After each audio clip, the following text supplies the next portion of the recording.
Dear viewers, Assalamu alaikum. This is me Farmanullah Khan and you are watching my YouTube channel Nursing with Farman. आज की इस important video में हम subject research के एक important unit को discuss करेंगे जिसका नेम है रिसर्च क्रिटिक, जो कि सब्जेक्ट रिसर्च का यूनिट नंबर 7 है। और आज इस वीडियो में हम एक्सप्लेन करेंगे क्वांटिटेटिव रिसर्च क्रिटिक। ये एक इंतहाई इम्पोर्टेंट वीडियो है क्योंकि रिसर्च क्रिटिक से आपके एग्जाम में भी एमसीक्यूज आते हैं और रिसर्च क्रिटिक पे आप लोगों को असाइनमेंट भी करने पड़ते हैं। एक आर्टिकल आप लेते हैं, क्वांटिटेटिव आर्टिकल हो या क्वालिटेटिव, और उस पे आपको रिसर्च क्रिटिक करना पड़ता है जिसके अपने मार्क्स होते हैं। तो आज के इस वीडियो में हम एक्सप्लेन करेंगे क्वांटिटेटिव रिसर्च क्रिटिक को डिटेल के साथ, लिहाजा आप इस वीडियो को गौर से सुनिएगा और इसमें जो एक्स्ट्रा पॉइंट हम एक्सप्लेन कर रहे हैं तो वो आप अपने पास नोट कीजिएगा क्योंकि वो इंतहाई इम्पोर्टेंट पॉइंट्स हैं। और ये वीडियो देखने के बाद आप किसी भी क्वांटिटेटिव रिसर्च आर्टिकल पे इजीली क्रिटिक कर सकते हैं। क्वालिटेटिव रिसर्च क्रिटिक का यूनिट ऑलरेडी मेरे यूट्यूब चैनल पे मौजूद है, जिसके वीडियो का लिंक मैंने इस वीडियो के डिस्क्रिप्शन में दिया है, तो वहीं से जाकर आप क्वालिटेटिव रिसर्च क्रिटिक का वीडियो लेक्चर भी देख सकते हैं। तो चलो स्टार्ट कर लेते हैं क्वांटिटेटिव रिसर्च क्रिटिक के यूनिट को। सबसे पहले जब हम किसी आर्टिकल पे क्वांटिटेटिव रिसर्च पे क्रिटिक करेंगे तो हमने उस आर्टिकल का राइटिंग स्टाइल देखना है कि वो किस तरह लिखा गया है, कि वो ग्रामेटिकली उसमें मिस्टेक्स तो नहीं है। उसके बाद वो जो चीज़ें लिखी हुई हैं वो कंसाइज हैं, उसमें जो आइडिया है वो एक दूसरे के साथ कनेक्ट हो रहे या नहीं हो रहे, उसमें इनफॉर्मल वर्ड्स वगैरह तो यूज़ नहीं हुए, उसमें जितनी भी चीज़ें हैं, जितने भी उस आर्टिकल के पॉइंट्स हैं, जितने भी उसके हेडिंग्स वगैरह हैं, जितने भी उसके पार्ट्स हैं, क्या वो आपस में ऑर्गेनाइज हैं या नहीं ऑर्गेनाइज, तो ये चीज़ हमने देखनी होगी। अगरचे वो इन लिहाज से वो आर्टिकल सही है, ग्रामेटिकल मिस्टेक्स नहीं है, आइडिया वगैरह आपस में कनेक्टेड है, तो हम कहेंगे कि इस आर्टिकल में ग्रामेटिकली मिस्टेक्स काफ़ी ज़्यादा कम है और ग्रामेटिकल या राइटिंग स्टाइल के लिहाज से ये आर्टिकल इंतहाई बेस्ट हैं, तो ये पॉजिटिव क्रिटिक होगा। अगर कहीं कहीं पे मिस्टेक्स हुए तो नेगेटिव क्रिटिक में हम लिखेंगे कि ओवरऑल तो आर्टिकल राइटिंग स्टाइल सही है लेकिन जगह जगह पे ग्रामेटिकल मिस्टेक्स हैं, तो वो नेगेटिव क्रिटिक में आ जाएगा। तो सबसे पहले किसी आर्टिकल पे जब क्रिटिक करना है तो हम उसका राइटिंग स्टाइल देखेंगे। सेकंड जो बात आ जाती है वो है अतर की। डू द रिसर्चर क्वालिफिकेशन और position indicate a degree of knowledge in this particular field. देखो, एक आर्टिकल जिस अतर ने लिखा है तो उसकी क्वालिफिकेशन या उसकी स्पेशलिटी देखनी ज़रूरी है। मिसाल के तौर पे मैं एक नर्सिंग फील्ड से हूँ और मैंने कोई रिसर्च किया है एनिमल वगैरह पे, तो वो मेरी स्पेशलिटी नहीं है, तो वो आप क्रिटिक में लिख सकते हो कि जो अतर ने जो रिसर्च किया है तो वो उसकी स्पेशलिटी नहीं है। दूसरी, अगर मैं नर्सिंग फील्ड से ताल्लुक़ रखता हूँ तो मेरी ये स्पेशलिटी मेरी रिसर्च में शो होनी चाहिए। मेरा जो रिसर्च है वो मेरे क्वालिफिकेशन के हिसाब से होना चाहिए। जितनी मेरी क्वालिफिकेशन हाई है उतना वो रिसर्च अच्छा होना चाहिए। तो इस चीज़ पे भी हम देखेंगे कि जो अतर का नॉलेज है उसके स्किल्स या एबिलिटी या क्वालिफिकेशन आया वो उस फील्ड के मुताबिक है जिस फील्ड में उस बंदे ने या उस अतर ने रिसर्च किया है। इसके बाद बात आ जाती है किसी भी रिसर्च आर्टिकल के टाइटल की और उसके बाद एब्स्ट्रैक्ट की। तो एब्स्ट्रैक्ट आप जब कोई आर्टिकल पढ़ोगे, कोई रिसर्च पेपर आप पढ़ोगे तो उसमें एब्स्ट्रैक्ट वो पार्ट होता है जिसमें उस पूरे आर्टिकल की समरी होती है। तो जब मैं एक आर्टिकल पे क्रिटिक करूंगा तो उसका टाइटल मैं देखूंगा कि आया उसका टाइटल क्लियर है, एक्यूरेट है, स्पेसिफिक है या नहीं स्पेसिफिक।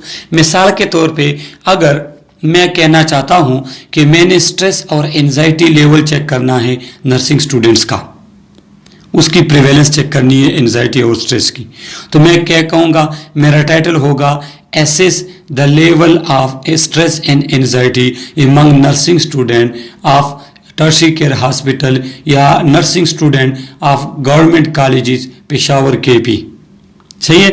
तो ये मेरा टाइटल स्पेसिफिक ही क्लियर है। लेकिन अगर आर्टिकल का टाइटल जर्नल है, स्पेसिफिक नहीं है, क्लियर नहीं है, तो हम रिसर्च क्रिटिक में लिख देंगे कि इसका टाइटल क्या है, वो क्लियर नहीं है, वो स्पेसिफिक नहीं है। अनएम्बिगुअस किसे कहते हैं कि अनएम्बिगुअस इसे कहते हैं कि उसमें कोई गलती ना हो, कोई तजाद ना हो, कोई मिसअंडरस्टैंडिंग ना हो, क्लियर हो कि पढ़ने वाले को समझ आए कि ये आर्टिकल किस चीज़ के बारे में है। उसके बाद एब्स्ट्रैक्ट की अगर हम बात करें तो उसका एब्स्ट्रैक्ट कैसा होना चाहिए? Abstract offer a clear overview of the study including research problem, sample, methodology, finding and recommendation. जिस तरह मैंने आपको कहा कि जो एब्स्ट्रैक्ट होता है वो समरी होती है किसी आर्टिकल की, तो उस रिसर्चर के पेपर का हम एब्स्ट्रैक्ट देखेंगे कि आया उसमें उस आर्टिकल की पूरी समरी दी हुई है, उसमें उस आर्टिकल का सैंपल, उसका रिसर्च प्रॉब्लम, उसका एम, उसके रिजल्ट, ये सारी चीज़ें लिखे हैं या नहीं लिखे। अगर ये चीज़ें लिखे हैं तो मैं एब्स्ट्रैक्ट लिख लूँगा, नीचे पॉजिटिव क्रिटिक में लिख लूँगा कि इसका एब्स्ट्रैक्ट काफ़ी अच्छा था। अगर ये चीज़ें नहीं है तो फिर नेगेटिव क्रिटिक में मैं लिख दूंगा कि इसके एब्स्ट्रैक्ट में रिजल्ट क्लियर मेंशन नहीं था या सैंपल की बात नहीं हुई थी। तो एब्स्ट्रैक्ट पे और टाइटल पे हम इस तरह क्रिटिक करेंगे। उसके बाद आर्टिकल में होता है रिसर्च पर्पस या रिसर्च प्रॉब्लम, कि ये जो रिसर्च हो रहा है तो ये क्यों हो रहा है, कहाँ पे प्रॉब्लम था जिसको सॉल्व करने के लिए ये रिसर्च हुआ। तो वो हम अपने आर्टिकल में मेंशन करते हैं कि मेरे रिसर्च का पर्पस क्या होगा या रिसर्च प्रॉब्लम क्या है जिसको मैं सॉल्व करना चाहता हूं अपने इस रिसर्च के जरिए। तो अगर वो क्लियर मेंशन है, आइडेंटिफाई है, तो हम कहेंगे कि इस रिसर्च में, हमारे पॉजिटिव क्रिटिक में आएगा कि इस रिसर्च में रिसर्च प्रॉब्लम या रिसर्च पर्पस क्लियरली मेंशन है। लेकिन नेगेटिव क्रिटिक में मैं ये लिखूंगा अगर उसका प्रॉब्लम या रिसर्च पर्पस क्लियरली मेंशन नहीं है, आइडेंटिफाई नहीं है, तो नेगेटिव क्रिटिक में मैं लिख लूंगा कि इसका जो रिसर्च प्रॉब्लम था या रिसर्च पर्पस था वो क्लियरली आइडेंटिफाई नहीं था या क्लियरली उसने मेंशन नहीं किया था। इसके बाद मैंने इस आर्टिकल की लॉजिकल कंसिस्टेंसी देखनी है। कंसिस्टेंसी कहते हैं कंटिन्यूटी को, लॉजिकल एक लॉजिक के साथ। तो रिसर्च में डिफरेंट टर्म्स हम यूज करते हैं, डिफरेंट आइडियाज यूज होती हैं, तो क्या उन आइडिया के दरमियान कनेक्शन है या नहीं, एक लॉजिकल तरीके, एक लॉजिक के साथ वो आगे मूव कर रहा है या नहीं कर रहा, तो ये लॉजिकल कंसिस्टेंसी है। Does the research report follow the steps of research process in a logical manner, क्या वो रिसर्च जो है उसमें जितने भी रिसर्च प्रिंसिपल हैं वो लॉजिकल तरीके के साथ आगे मूव कर रहे हैं, उसमें लॉजिक्स है या नहीं, उसमें वो तमाम स्टेप्स फॉलो हुए हैं या नहीं हुए, ये चीज़ हमने देखनी है। ऐसा तो नहीं कि रिसर्च ऑब्जेक्टिव कुछ और कह रहा है, रिसर्च क्वेश्चन कुछ और कह रहे हैं, तो ये चीज़ हमने देखनी है। अगर लॉजिकल कंसिस्टेंसी है तो हम क्या करेंगे, हम लिखेंगे कि इस रिसर्च में लॉजिकल कंसिस्टेंसी मौजूद है, ये तमाम स्टेप्स एक तरतीब के साथ फॉलो हुए हैं। लेकिन अगर कंसिस्टेंसी नहीं है तो हम कहेंगे कि इसमें लॉजिकल कंसिस्टेंसी नहीं है, इसमें जितने भी स्टेप्स हैं उसमें कुछ स्टेप्स एक दूसरे के साथ कनेक्टेड नहीं हैं। इसके बाद है लिटरेचर रिव्यू। तो लिटरेचर रिव्यू किसे कहते हैं ये ऑलरेडी हम पढ़ भी चुके हैं, इस यूट्यूब पे हमारा लेक्चर मौजूद है कि रिसर्च स्टेप बाय फरमान अगर आप लिख दे तो वहाँ पे वो पूरी डिटेल जो है हमने दी हुई है। लिटरेचर रिव्यू, किसी भी आर्टिकल में लिटरेचर रिव्यू वो पार्ट होता है कि आपके आर्टिकल से रिलेटेड बाकी जितने भी रिसर्च हैं आप उसमें से कुछ रिसर्च उठाते हैं और उनके रिजल्ट्स वगैरह देखते हैं, उनके रिजल्ट्स वगैरह लिख देते हैं, तो इसको कहते हैं लिटरेचर रिव्यू। तो हम तो अभी क्रिटिक कर रहे हैं, तो जो आर्टिकल हमने उठाया है हम उसके लिटरेचर रिव्यू को देखेंगे कि क्या वो लिटरेचर रिव्यू ऑर्गेनाइज्ड है। Does it offer balanced critical analysis of literature? Is the majority of literature of recent origin? Is it mainly from primary source and of an empirical nature? हम देखेंगे कि literature review सही source से लिया है, literature review में continuity है, literature review में जो रिसर्च लिए गए हैं क्या वो रिसेंट है या कहीं ओल्ड रिसर्च है, तो ये सारी चीज़ें हमने देखनी है। हमारे पास रिसर्च में आपने प्रीवियस 5 साल के आर्टिकल इंक्लूड करने हैं। अगर आपको 5 साल के नहीं मिल रहे तो 10% तक आप इससे ओल्ड लिटरेचर या रिसर्च उसमें इंक्लूड कर सकते हैं, लेकिन 10% से ज़्यादा इंक्लूड नहीं कर सकते। तो हम लिटरेचर रिव्यू को देखेंगे, अगर उसमें ओल्ड आर्टिकल मौजूद हैं तो हम कहेंगे कि इसका लिटरेचर रिव्यू सही नहीं है या उस लेवल तक नहीं है जिस तक होना चाहिए, क्योंकि इसमें ओल्ड रिसर्च आर्टिकल इंक्लूड हुए हैं। इसके बाद हमारे पास है थ्योरेटिकल फ्रेमवर्क। थ्योरेटिकल फ्रेमवर्क किसे कहते हैं? देखो, जो भी आर्टिकल या रिसर्च होता है, मोस्टली रिसर्च में क्या होता है, एक थ्योरी होती है जो उस रिसर्च को क्या करती है, उस रिसर्च को सुपरवाइज करती है, उस रिसर्च के लिए एक फ्रेमवर्क प्रोवाइड करती है। तो हम देखेंगे कि क्या जिस आर्टिकल पे हम क्रिटिक कर रहे हैं तो उसमें कोई थ्योरेटिकल फ्रेमवर्क यूज हुआ है। अगर थ्योरेटिकल फ्रेमवर्क यूज हुआ है तो वो इस रिसर्च के रेलिवेंट है या नहीं। अगर यूज हुआ है और रिसर्च के रेलिवेंट है तो पॉजिटिव क्रिटिक हम कहेंगे कि हाँ, इसमें थ्योरेटिकल फ्रेमवर्क काफ़ी अच्छे तरीके से यूज हुआ है। लेकिन अगर यूज नहीं हुआ या वो रेलिवेंट नहीं है उस आर्टिकल के, तो वो हमारे पास नेगेटिव क्रिटिक में आ जाएगा। जिस तरह यहाँ पे लिखा है कि हैज अ कंसेप्चुअल और theoretical framework been identified, is the framework adequately describe, is the framework appropriate. वही बात है, थ्योरेटिकल फ्रेमवर्क यूज हुआ है, अगर यूज हुआ है तो एक्सप्लेन हुआ है, अगर एक्सप्लेन हुआ है तो क्या वो थ्योरेटिकल या वो जो थ्योरी जो इसने अपने रिसर्च में इंक्लूड की है वो उसके रिसर्च के आर्टिकल के रिलेवेंट है या नहीं है। तो ये चीज़ हम देखेंगे। अगर ये सारे पॉइंट हैं तो पॉजिटिव क्रिटिक करेंगे, अगर नहीं है तो नेगेटिव क्रिटिक में लिख देंगे कि यहाँ पे डिफिशियंसी है। इसके बाद एक रिसर्च में हम देखेंगे कि उसका एम, उनके ऑब्जेक्टिव, रिसर्च क्वेश्चन या हाइपोथेसिस जो उसमें इंक्लूड हैं, क्या वो रूल्स के मुताबिक हैं, क्या एम या मकसद उसका सही एक्सप्लेन है, क्या उसके ऑब्जेक्टिव उसके वेरिएबल के मुताबिक हैं, उसके एम के मुताबिक हैं, ऑब्जेक्टिव एक्शन वर्ब से शुरू हुए हैं या नहीं हुए। उसके बाद रिसर्च क्वेश्चन, क्या उसके रिसर्च क्वेश्चन उसके ऑब्जेक्टिव्स के मुताबिक हैं। ऐसा तो नहीं कि ऑब्जेक्टिव्स 2 हैं, रिसर्च क्वेश्चन 5 हैं। ये ऐसा तो नहीं कि रिसर्च क्वेश्चन उसके ऑब्जेक्टिव से डिफरेंट है। उसके बाद अगर कोई रिसर्च हाइपोथेसिस यूज हुआ है तो उसमें नल हाइपोथेसिस या अल्टरनेटिव हाइपोथेसिस सही से एक्सप्लेन हुए हैं, सही से मेंशन हुए हैं। तो ये चीज़ें हमने देखनी है। रिसर्च क्रिटिक को समझने के लिए ज़रूरी है कि आपको रिसर्च का पता हो कि रिसर्च के कौन कौन से स्टेप्स हैं। जब आपको रिसर्च के स्टेप्स का पता होगा तब ही आप किसी आर्टिकल पे क्रिटिक कर सकोगे। अगर क्वेश्चन में रिसर्च ऑब्जेक्टिव्स वगैरह में कहीं पे आपको डिफिशियंसी नज़र आ रही है तो आप क्लियर कट लिखोगे नेगेटिव क्रिटिक में कि इसका रिसर्च क्वेश्चन ऑब्जेक्टिव्स के मुताबिक नहीं था। सिंपल, सही है। अब जब हम रिसर्च करते हैं तो उसके लिए हम सैंपल लेते हैं। सैंपल एक ग्रुप होता है एक पॉपुलेशन में से जो उस पूरे पॉपुलेशन को रिप्रेजेंट करता है। कोई भी रिसर्च होगा उसमें सैंपल ज़रूरी है। अब जिस आर्टिकल पे हम क्रिटिक कर रहे हैं तो हम देखेंगे कि उसमें सैंपल साइज कितना लिया गया था, वो सैंपल साइज किस तरीके से लिया गया था, वो सैंपल साइज पॉपुलेशन के हिसाब से सही है या नहीं सही। जिस तरह हम रिसर्च में एक्सप्लेन किया है ना हमने कि सैंपल साइज हम या WHO कैलकुलेटर के मुताबिक लेते हैं या राउसॉफ्ट कैलकुलेटर पे लेते हैं। तो हमने ये चीज़ देखनी है कि उसका टारगेट पॉपुलेशन क्लियरली आइडेंटिफाइड है। How were the sample selected, sample कैसे सेलेक्ट हुआ।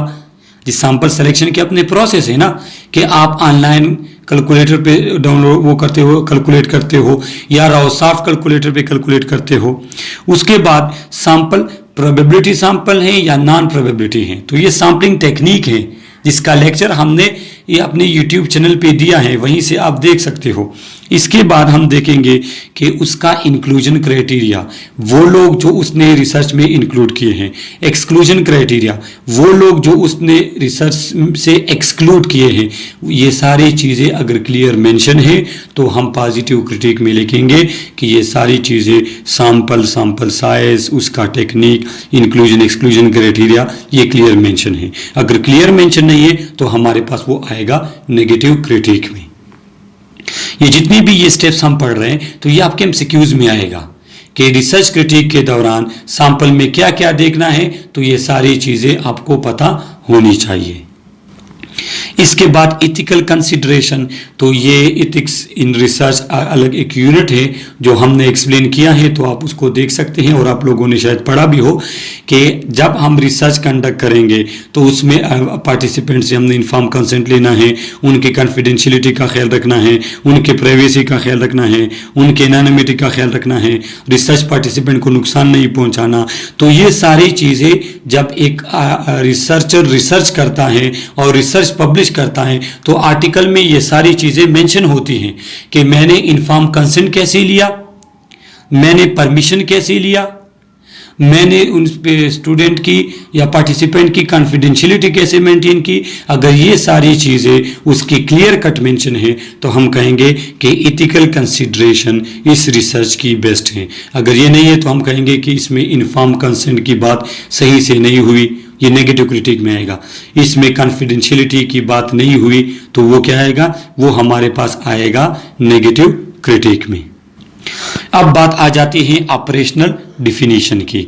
ऑपरेशनल डिफिनीशन आपके जितने वेरिएबल्स जो आपके रिसर्च में यूज हुए हैं उनके डिफिनीशन आपके स्टडी के मुताबिक, इसको कहते हैं ऑपरेशनल डिफिनीशन। अब हम जिस आर्टिकल की रिसर्च क्रिटिक कर रहे हैं तो उसके ऑपरेशनल डिफिनीशन हम देखेंगे कि क्या वो थीरीज या कंसेप्ट के मुताबिक या उस रिसर्च आर्टिकल के कंसेप्ट के मुताबिक है या नहीं है, क्योंकि ऑपरेशनल डिफिनीशन होते हैं आपके स्टडी के मुताबिक होते हैं। वो कोई आप नेट वगैरह के नहीं लिखते, चीज़ें सही लिखोगे लेकिन अपनी स्टडी के मुताबिक। मैं आपको सिंपल मिसाल दूं, नर्सिंग स्टूडेंट्स। अब अगर नर्सिंग स्टूडेंट मैं रिसर्च कर रहा हूँ फर्स्ट ईयर के स्टूडेंट पे, तो जो उसका ऑपरेशन डिफिनीशन क्या आएगा, वो ये आएगा कि नर्सिंग स्टूडेंट से मेरा मुराद फर्स्ट ईयर के नर्सिंग स्टूडेंट से। तो ये ऑपरेशनल डिफिनीशन हुआ मेरी स्टडी के मुताबिक, तो ये भी हमने देखना है। अगर ये उसका स्टडी या उस कंसेप्ट के मुताबिक है जो उसने आर्टिकल में एक्सप्लेन किए तो हम पॉजिटिव क्रिटिक में लिखेंगे, अगर नहीं है तो नेगेटिव क्रिटिक इस पे लिखेंगे कि इसके ऑपरेशनल डिफिनीशन सही से क्लियर नहीं है। इसके बाद बात आ जाती है रिसर्च मेथोडोलॉजी की कि उसके रिसर्च का स्टडी डिज़ाइन क्या है, स्टडी टेक्निक उसका क्या है, डेटा कलेक्शन उसने कैसे किया, फिर डेटा एनालिसिस उसने कैसे की, फिर डेटा इंक्लूजन एक्सक्लूजन क्राइटेरिया क्या था, उसने टेस्ट कौन कौन से यूज़ किए। तो ये सारी चीज़ें जो उसकी मेथोडोलॉजी में हैं कि उसने क्वेश्चनियर कौन सा यूज़ किया, वो क्वेश्चनियर वैलिड था या वैलिड नहीं था, सही है। तो ये सारी चीज़ें मेथोडोलॉजी में आती हैं और आर्टिकल के मेथोडोलॉजी पे भी हमने क्रिटिक करना है। अगर ये सारी चीज़ें क्लियर मेंशन है तो पॉजिटिव क्रिटिक होगा, अगर सारी चीज़ें मेंशन नहीं है तो नेगेटिव क्रिटिक उस पर होगा। इसके बाद डेटा एनालिसिस आता है।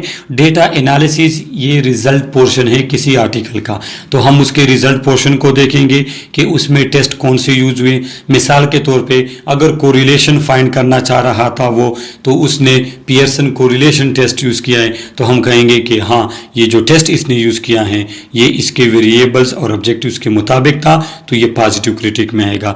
अगर उसने प्रॉपर जो टेस्ट स्टैटिस्टिकल एनालिसिस जो उसने की है, जो उसने टेस्ट यूज़ किए हैं, जो SPSS यूज़ किया है, अगर ये क्लियर मेंशन उसने नहीं किया तो हम नेगेटिव क्रिटिक में लिखेंगे। इसके बाद हम चले जाते हैं रिसर्च के डिस्कशन पोर्शन को। तो मैं बता दूं कि डिस्कशन पोर्शन में आप वो तमाम आर्टिकल लिखते हैं जो आपके मतलब वो मैक्सिमम वो आर्टिकल लिखते हैं जिनका रिज़ल्ट आपके रिज़ल्ट के मुताबिक हो, और डिस्कशन में आप वो आर्टिकल भी लिखते हैं कि जिनका रिज़ल्ट आपके रिज़ल्ट के मुताबिक ना हो। तो दोनों टाइप के आप आर्टिकल्स का एक टाइप का रिव्यू लिखोगे कि अगर वो आर्टिकल जिनका रिजल्ट आपके रिजल्ट के मुताबिक था तो क्या रीज़न थे, और वो रिसर्च जिनका रिजल्ट आपके रिजल्ट के मुताबिक नहीं आया तो उसके क्या रीज़न थे। तो ये हम डिस्कशन पार्ट में लिखते हैं। तो किसी भी आर्टिकल का डिस्कशन पोर्शन भी आपने रिव्यू करना है और देखना है कि इसमें कहाँ कहाँ पे पॉजिटिव पॉइंट्स है तो उसमें हमारे पास पॉजिटिव क्रिटिक बनेगा, और कहाँ कहाँ पे मिस्टेक्स है या वीकनेस है तो वो हमारे पास क्या, वो नेगेटिव क्रिटिक में आएगा। डिस्कशन के साथ उसके रिकमेंडेशन, आर्टिकल के रिकमेंडेशंस भी होते हैं, तो वो भी हमने देखने हैं कि उसने अगर रिकमेंडेशन दी है तो वो सही दी है या नहीं। मिसाल के तौर पे अगर एक क्रॉस सेक्शन स्टडी है तो उसने रिकमेंडेशन में लिखा हुआ है कि इस पे आप इंटरवेंशन स्टडी भी कर सकते हो, तो अगर उस आर्टिकल के रिकमेंडेशन उसने सही दिए हैं तो हम उस पर पॉजिटिव क्रिटिक करेंगे, अगर कहीं पे लिमिटेशन है तो वो हमारे पास आएगा नेगेटिव क्रिटिक में। सही है। और लास्ट स्लाइड हमारे पास है रेफरेंसेस के उस आर्टिकल के एंड में और आर्टिकल के दरमियान में जो उसने इंटेक्स साइटेशन दिए हैं और एट द एंड रेफरेंसेस दिए हैं, तो वो क्या किसी ऐप के मुताबिक है, कोई सीक्वेंस के साथ है, स्पेसिफिक है, एग्जैक्ट वही चीज़ें हैं जो उसने आर्टिकल में यूज़ किए हैं, उनके रेफरेंस हैं या नहीं है। जिस तरह हम रेफरेंस देते हैं मोस्टली मेंडले ऐप के थ्रू, और भी एप्लीकेशन यूज होते हैं, तो ये चीज़ें हमने देखनी है।